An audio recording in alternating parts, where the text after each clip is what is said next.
বলিউড অভিনেত্রী শিল্পা শেট্টিকে 4.5 ঘন্টা ধরে জিজ্ঞাসাবাদ করেছে মুম্বাই পুলিশের ইকোনমিক অফেন্সেস উইং ইউডব্লিউ। 2 মাস আগে 60 কোটি রুপির প্রতারণা মামলায় শিল্পা শেট্টি ও তার স্বামী রাজ কুন্দ্রার বিরুদ্ধে অভিযোগ করা হয়। পুলিশ জানায় মঙ্গলবার শিল্পার মুম্বাইয়ের বাসায় গিয়ে দীর্ঘ 4.5 ঘন্টা ধরে তার বক্তব্য নথিভুক্ত করা হয়। এই সময় শিল্পার নিজের বিজ্ঞাপন সংস্থার ব্যাংক অ্যাকাউন্টে হওয়া লেনদেনের কিছু নথি জমা দেন, যা এখন যাচাই করছে কর্তৃপক্ষ।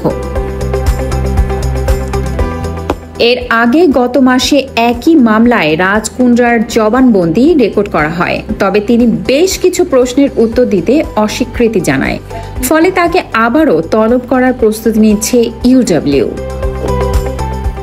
অভিযোগ অনুযায়ী ব্যবসায়ী দীপক কোঠারির কাছ থেকে 2015 থেকে 2023 সালের মধ্যে ব্যবসা সম্প্রসারণের নামে রাজ কুন্দ্রা ও শিল্পার প্রতারণার মাধ্যমে 60 কোটিরও বেশি রুপি হাতিয়ে নেন।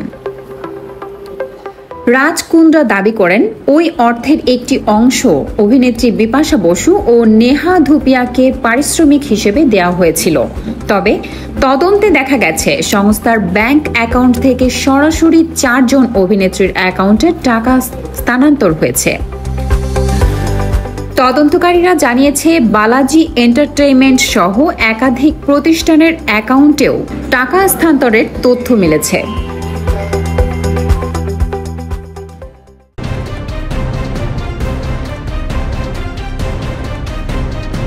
জেড টিভি বাংলা, নতুন ভাবনায় প্রতিদিন।